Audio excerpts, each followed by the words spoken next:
Hey, what's up, Silas here? This is part 26 of the Writing on Trump's Wall, where I read the post-it notes that I recorded from the Union Square subway station wall a few days after Donald Trump won his first term as President of the United States of America, at least won their nomination, won the election.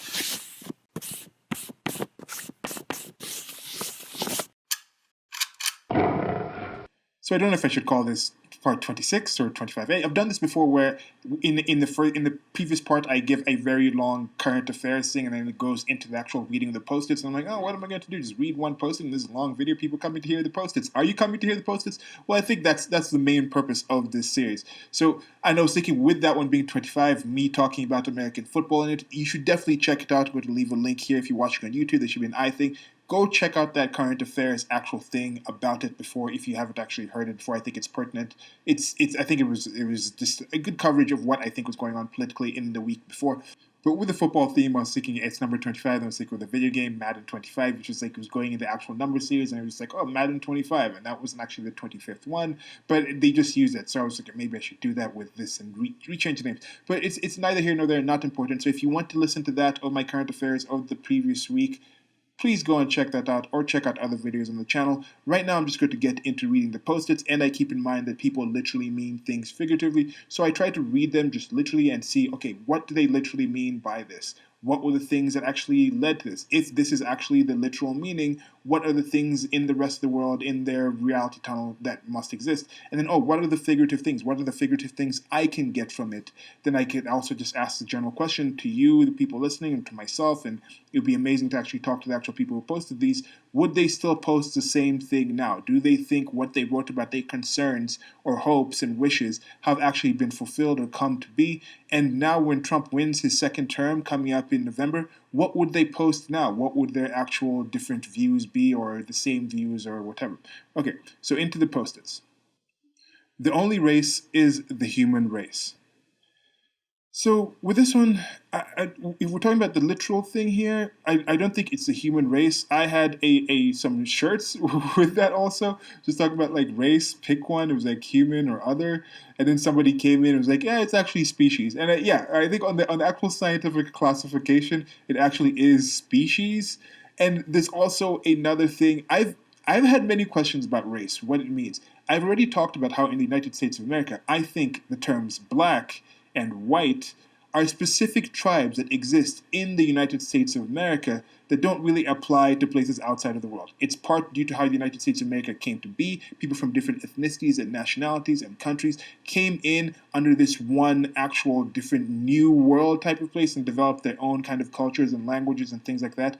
And within this classification of groups of people, they might even be smaller tribes within those. Because you come to a place like Kenya, it's 42 different tribes about that. You go to a place like Italy, it's divided into different regions. People have their own foods, their cuisines. You talk about the actual dialects, the languages. It's different. Some people from Napoli can't understand people from Torino because this, the language, they're both speaking Italian, but there's so much in the dialect and the accents and the actual words and the grammar that they use that changes things. And not even just that, we can speak the same language. I can say the same thing to you.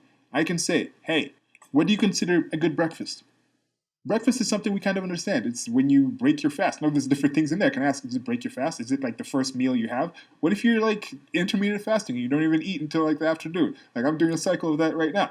I don't have breakfast anymore. But then when you think about the breakfast itself, people understand it's normally the first meal of the day. But then depending on where you're from, it's a whole different thing. If you grew up in India, it's going to be a different reason, a different idea of what breakfast is than if you grew up in like in Surrey, England or something. Now, it also depends now on the actual location that you are in the different countries. So I said Surrey, England versus just England.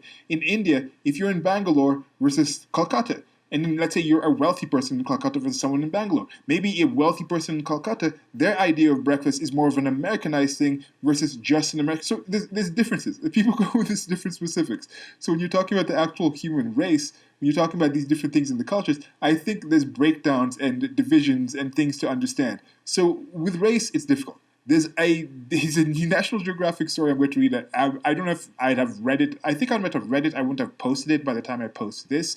But it's just talking about, is race an actual thing? Is an actual scientific reason, scientific backing for actual the term race? this is one thing I knew before I was getting into the science, the scientific actual method and all these things about defining these things. I already understood that back in the day, way in the back, before we had all these ancestry.com things and testing the DNAs and things like this, somehow I found out that, hey, in Africa, you normally get like a small area, a small landmass. You get even in this like a small country, they normally have more genetic diversity than like maybe the entire Europe. It's like a small. There's something with the genetic diversity there. I don't know exactly why it is, and this thing I read might actually go into that, the difference between species, race.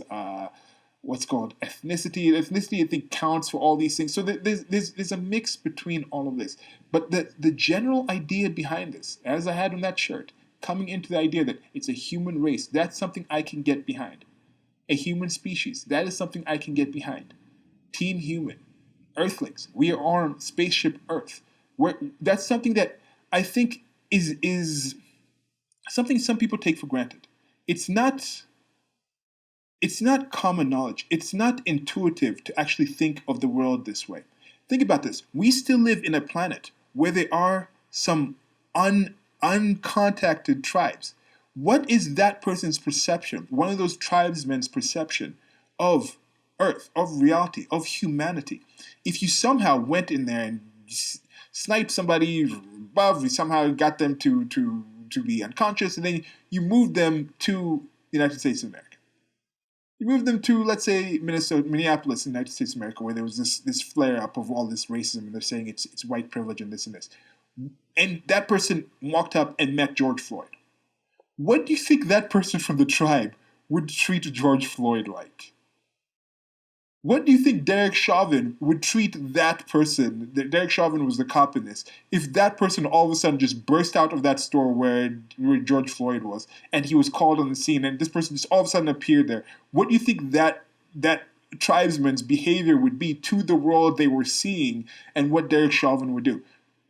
Then think about that within the dynamics of Derek Chauvin and George Floyd, who knew each other, and then they had all these things, and the police actual practice of it. Why didn't the police actually fire Derek Chauvin? Why did he still have a job after all these reports? Why is the state the one responsible for this? Are we actually doing a right process of? So this whole thing, the only race is the human race.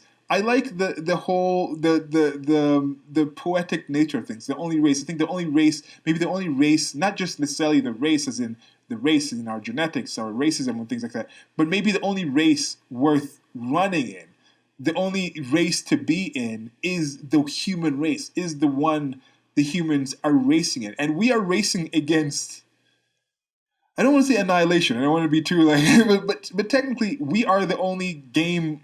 Okay, we're not the only game. I mean, we're top of the food chain on Earth for all we know right now. But we're the most sentient beings that we know of. For all we know, this is the only life in the universe.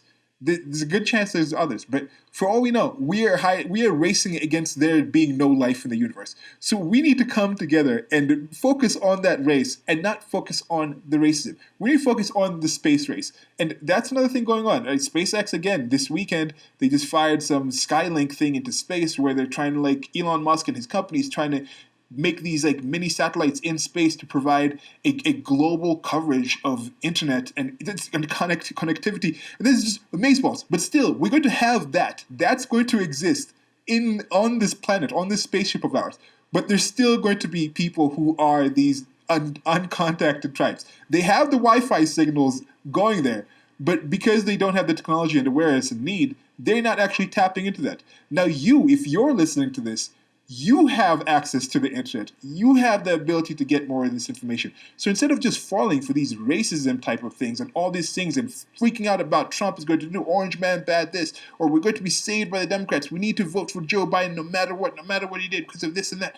Try to find the actual information and forget all that noise. Try to get the actual information. Try to talk to people. Try to find actual information. Try to find some defense, and just try to find some solutions. And let's actually win that race. Let's win that space race. Let's populate the solar system. Then let's populate the galaxy. Let's populate the universe. Let's spread life everywhere. Okay, so that's it for this one.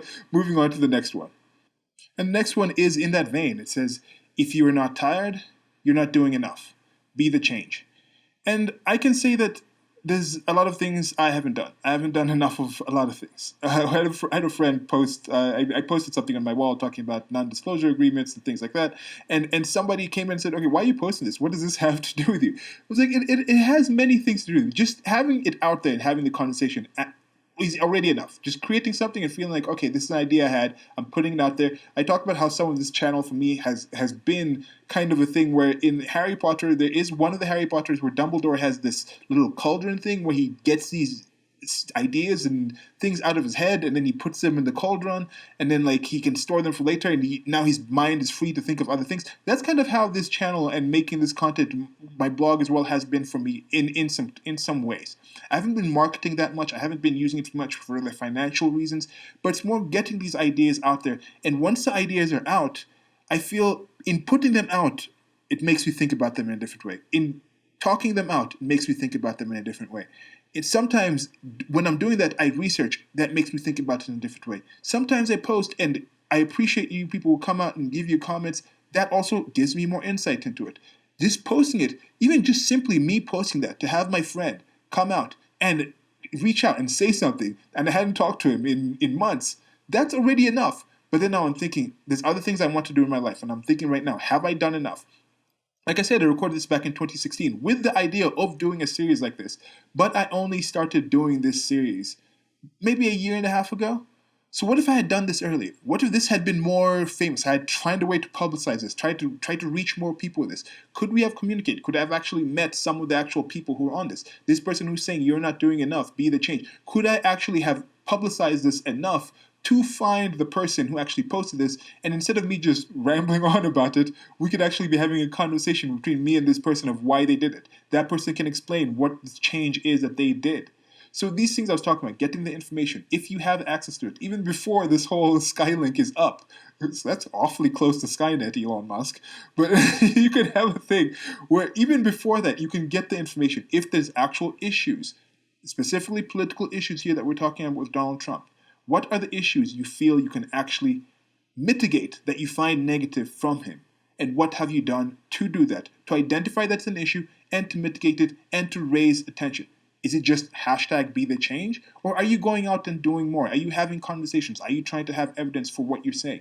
If there are positive things you think Trump is actually going to do that might be hampered by other people's efforts, what are you doing to do that? What are you doing in the United States of America with its beautiful, magnificent, in the Trumpian language, First Amendment that says you can actually go out there and speak? I had a recent commenter saying, I live in here in Europe, and then people don't really speak about things too much. You know, they just don't talk about things. They just listen to what they're told.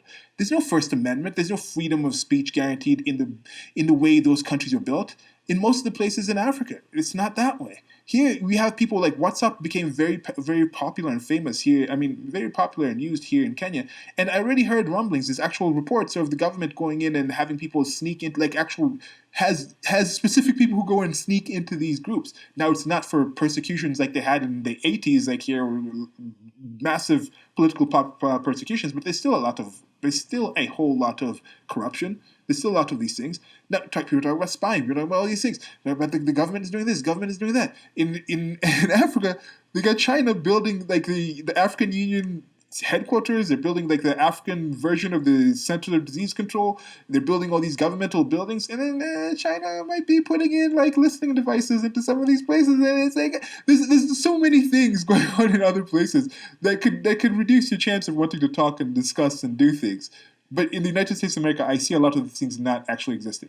So I ask you guys, in the United States of America, if you listen to this, pro-Trump, anti-Trump, not even involved, just anything in your life, just to make life better, to take advantage of what you have in the United States of America, what have you been doing towards that? And if you're not tired, you're not doing enough.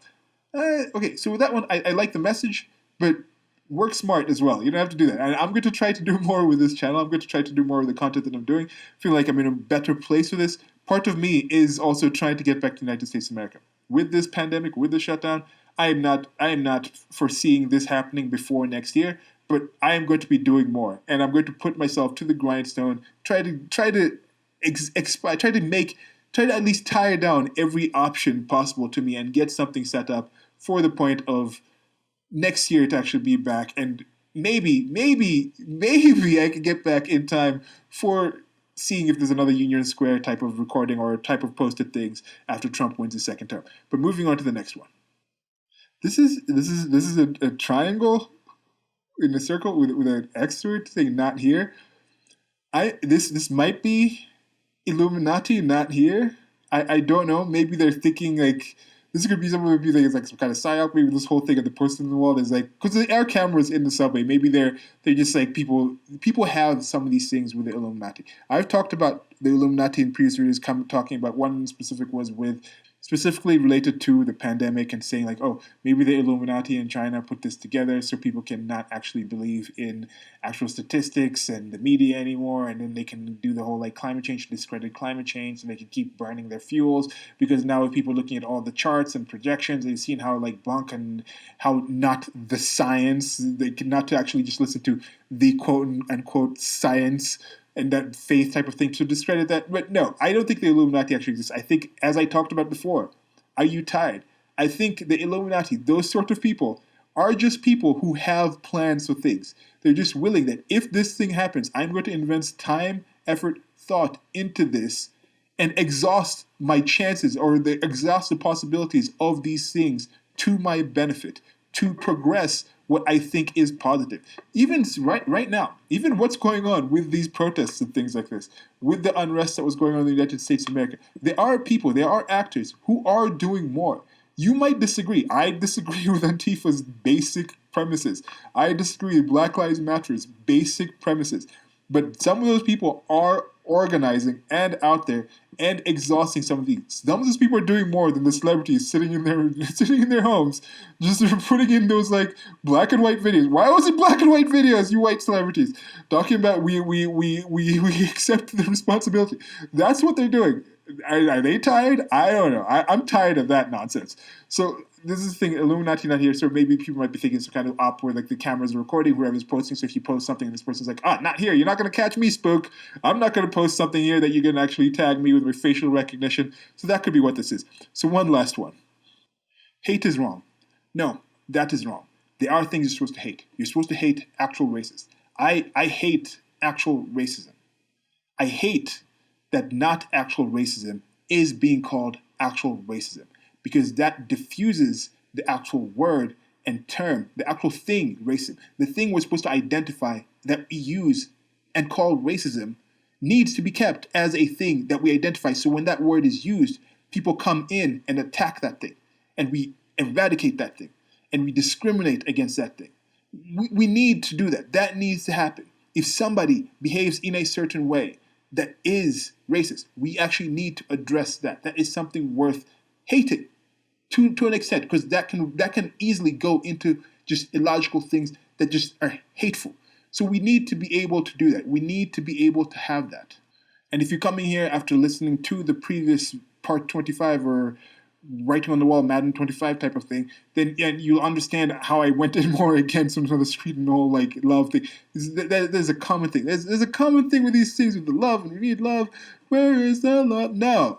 Things have places. Hate is a descriptor of something that does exist and has its place in existence, in reality, in the world, in my reality tunnel. I keep that agency. I keep that agency hate. When I watch a video and I see thousands of people stream into a store and steal hundreds and thousands of dollars worth of things, I don't hate those people because I don't know. I'm looking for the word for these people. And there's a word that was used. There was a word that was invented back in the past by some people, some distasteful, horrible people that were using this. And this adult mentality required. I think all my content on my channel, I should just have that as a disclaimer on the front of this channel.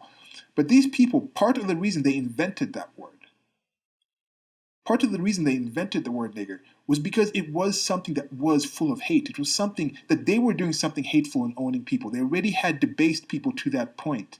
And then they wanted to debase them further. They wanted to reinforce their actual position that, oh, these people are below us. So let's call them this thing. They're inhuman. They're not even worthy of actually understanding and knowing and just being civilized and learning these things and behaving in this way. We have to be the ones to do this for them. That was an implication that they had there. I mean, why else would it say in the Bible that you can own your slaves and you can, as long as you beat them to the point where they don't die, it's okay. You can pass on your slaves to your people. These are just property. Why not? And that was the key evil, for the lack of a better word, about chattel slavery, about slavery, about that term. It was ignoring, it was taking away someone's personhood, not accepting their just ability to own themselves and their actions. And then that goes further to property. Property can't own property, whether it's goods or their own body. And then we realized that was completely BS. This wasn't what those people, these are individuals, these are people, these are human beings. So you come out from that.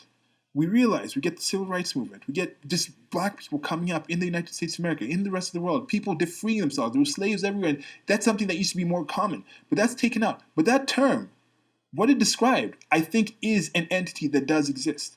And when I look at these people in that store doing that, doesn't matter their genetics, doesn't matter where they come from, their genes, doesn't matter their ethnicity. If you were one of those people in that store at that time, doing that, at this time, realizing this is the George Floyd, because these people have a mind. They have enough of a mind to know that the reason there's some of this unrest going on is because of the George Floyd incidents happen, and there's some tensions, whether or not you believe these tensions are real or not, whatnot, but those exist. And to take advantage of that, of the people trying to actually improve things, the general populace, and then you go out and you behave in that way, those are all niggers. In the vitriolic term that was called, that was niggerish behavior, and that was some nigger shit to do.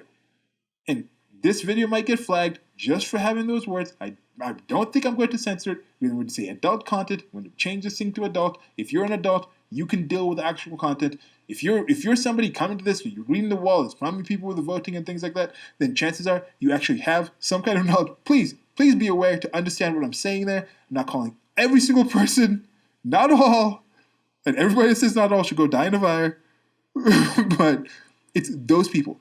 And prove me wrong, I'm talking about it doesn't matter your race, doesn't matter your age, doesn't matter where you're from, doesn't matter your nationality, doesn't matter your country, doesn't matter if you've even never heard that term before. If you were one of those people, you were engaging in nigger behavior. And that's it for this one. Till next time, this has been Writing on Trump's Wall, Part 36. You can check out the rest of the series. I appreciate you taking your time to come listen. Let me know what you think about the different post-its in this section. As I mentioned, if you haven't checked out Part 25, that is connected. It might be good to actually listen to that as well with this. Till next time, like, share, subscribe, links to the merchandise store. I appreciate you very much. Goodbye. Rules Committee Ranking Member and Senate Democratic Leader Charles E. Schumer, the Speaker of the House of Representatives Paul D. Ryan, Senate Majority Leader Mitch McConnell, House Majority Leader Kevin McCarthy, and House Democratic Leader Nancy Pelosi.